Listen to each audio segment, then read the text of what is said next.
نعرہ تکبیر، اللہ اکبر، نعرہ رسالت، یا رسول اللہ، اہل سنت زندہ باد، خلیفہ حضور گلزار ملت، زندہ باد، مسلک اعلی حضرت، زندہ باد، بستی بستی کریا کریا، تاج الشریعہ، تاج الشریعہ، کون بنا مہمان کعبہ، تاج الشریعہ، تاج الشریعہ، نعرہ تکبیر، اللہ اکبر، نعرہ رسالت، یا رسول اللہ۔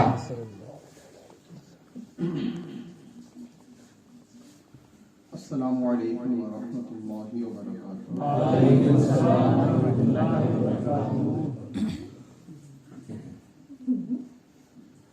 الحمد للہ نحمده ونستعینه ونستغفره ونؤمن به ونتوکل علیہ ونعوذ باللہ من شرور انفسنا ومن سیئات اعمالنا من يهده الله فلا مضل له ومن يضلله فلا هادي له ونشهد أن لا إله إلا الله وحده لا شريك له ونشهد أن سيدنا ومولانا محمدا عبده ورسوله أما بعد فأعوذ بالله من الشيطان الرجيم بسم الله الرحمن الرحيم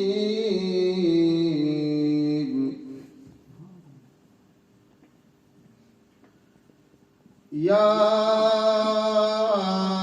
أيها الذين آمنوا اتقوا الله حق تقاته ولا تموتن إلا وأنتم مسلمون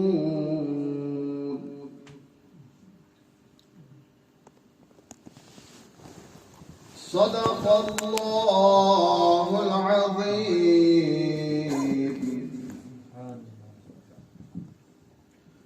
بلغ العلا بكماله كشف الدجى بجماله حسنت جميع خصاله صلوا عليه وآله وأصحابه وسلموا تسليما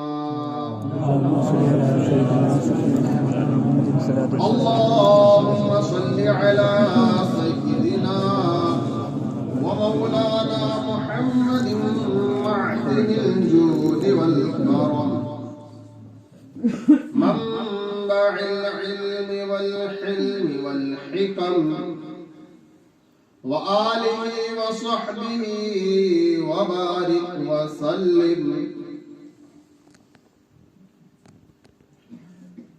یا رسول کبریا فریاد ہے، یا احمد مجتبی فریاد ہے، سخت مشکل میں پھنسے ہیں ہم آج کل، اے ہمارے مشکل کشا فریاد ہے، یا شہید کربلا یا دافع کرب و بلا، گل رخا شہزادہ گلگو قبا امداد کن، امداد کن، امداد کن، از بند غم آزاد کن، در دین و دنیا شاد کن، یا غوث اعظم دستگیر امداد کن، ماں ہما محتاج تو حاجت روا، المدد المدد المدد یا غوث اعظم سیدات، سرورا شہا کریمہ دستگیرہ اشرفا حرمت روح پیمبر یک نظر یک نظر یک نظر کن سو ایمان.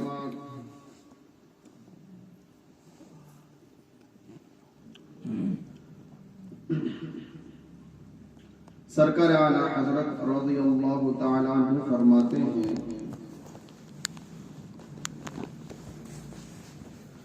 دشمن احمد پہ شدت کیجیے ملحدوں کی کیا مروت کیجیے غیظ میں جل جائیں بے دینوں کے دل یا رسول اللہ کی کثرت کیجیے. انہیں جانا انہیں مانا انہیں جانا انہیں مانا نہ رکھا غیر سے کام للہ الحمد میں دنیا سے مسلمان ہیں.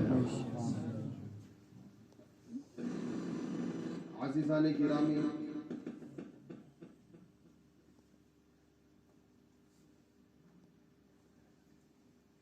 آغاز گفتگو سے قبل ایک مرتبہ صلاۃ و سلام کا نذرانہ پیش کریں. اللہم رب محمد صلی اللہ علیہ وسلم نحن عباد محمد صلی اللہ علیہ وسلم صلی اللہ تبارک و تعالی علیہ وسلم.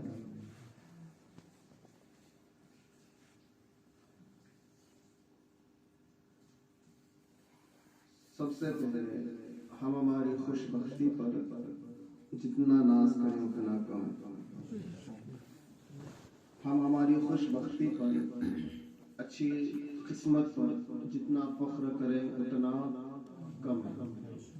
کیونکہ خدا نے ہمیں بخشا ایسا نبی کہ ایسا دنیا میں ہوا ہے. خدا نے ہمیں بخشا ایسا نبی کہ ایسا دنیا میں ہوا ہی نہیں.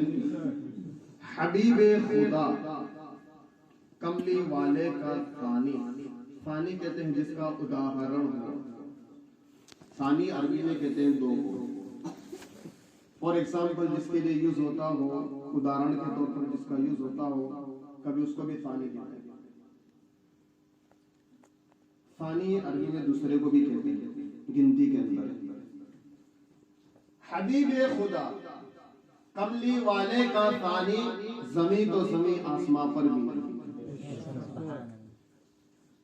یہ رب ذوالجلال والاکرام کا بہت بڑا فضل کرم اور احسان عظیم ہے کہ ایسے پیغمبر کی امت میں ہم کو رب نے پیدا کیا ہے. ذرا غور کرو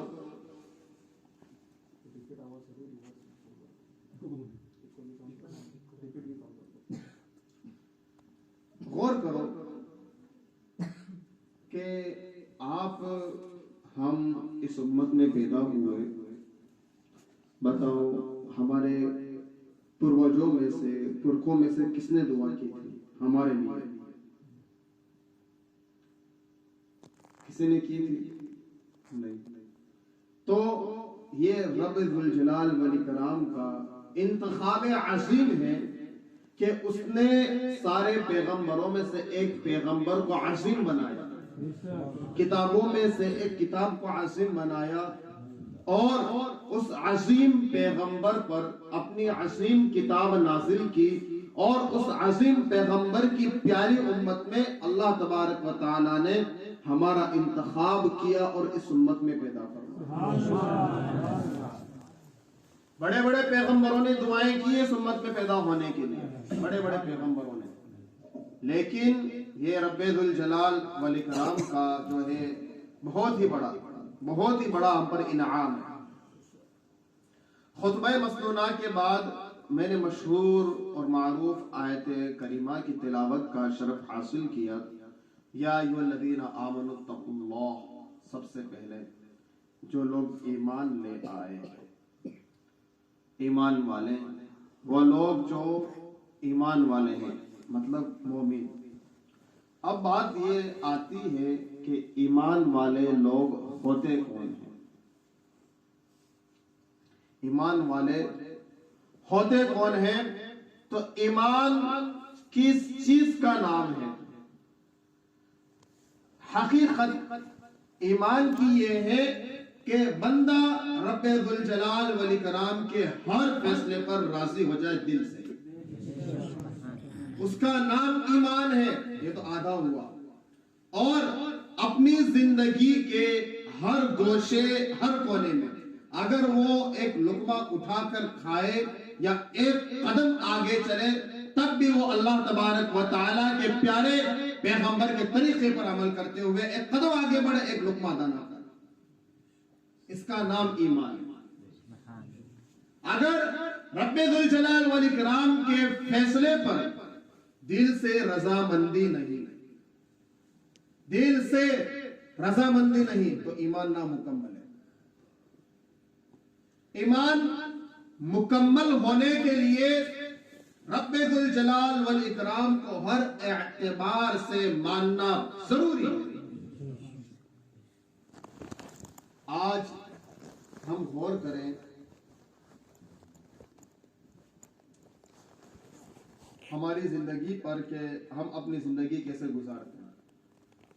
تھوڑی سی تکلیف، تھوڑی سی مصیبت اگر ہم پر آ جائے تو یہ سمجھ لو کہ ہم ہماری بھی اوقات بھول جاتے ہیں اور رب کی رحمت بھی بھول جاتے ہیں۔ تھوڑی سی تکلیف اور مصیبت کیا آ گئی، یہ سمجھ لو کہ ہم نے فوراً رب ذوالجلال والاکرام کی گستاخی میں یہ کہہ دیا، کیا دنیا میں میں ہی تھا جو تکلیف میرے اوپر آئی؟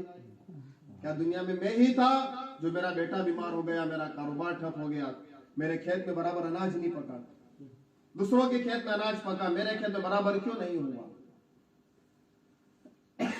تو یہ کیا رب ذوالجلال والاکرام کی نافرمانی نہیں ہے؟ یہ کہاں رب ذوالجلال والاکرام کے حکم پر دل سے رضامندی ہوئی؟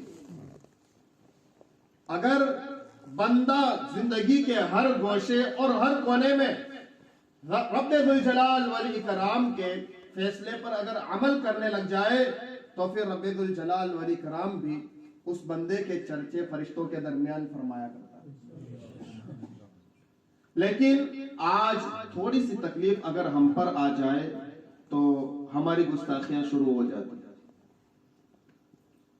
حضور علیہ السلام کی زندگی پر عمل کرنا، حضور علیہ السلام کو بعد از خدا بزرگ تو ہی قصہ مختصر، یہ ماننا یہ ہمارے ایمان کی سب سے بڑی دلیل ہے۔ مطلب یہ کہ حضور علیہ السلام کو رب ذوالجلال والاکرام کے بعد پوری کائنات میں سب سے اونچا افضل سمجھنا یہ ایمان کی سب سے بڑی پہچان ہے، سب سے بڑی پہچان۔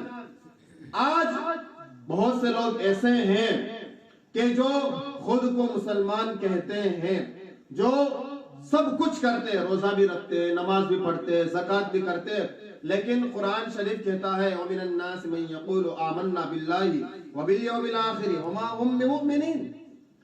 قرآن شریف کا پہلا پارہ اور دوسرا رکوع یہاں سے شروع ہوتا ہے، آیت نمبر 8۔ وَمِنَ النَّاسِ مَن يَقُولُ، کچھ لوگ ایسے ہوں گے جو کہیں گے مَن يَقُولُ آمنا، ہم ایمان لائے، باللہ، اللہ پر ایمان لائے، ہم آمنا باللہ وبالیوم الآخر، آخرت کے دن پر بھی ہم ایمان لاتے ہیں، وما هم بمؤمنین، لیکن وہ لوگ مومن نہیں ہیں۔ کیوں؟ کیونکہ ان کے دل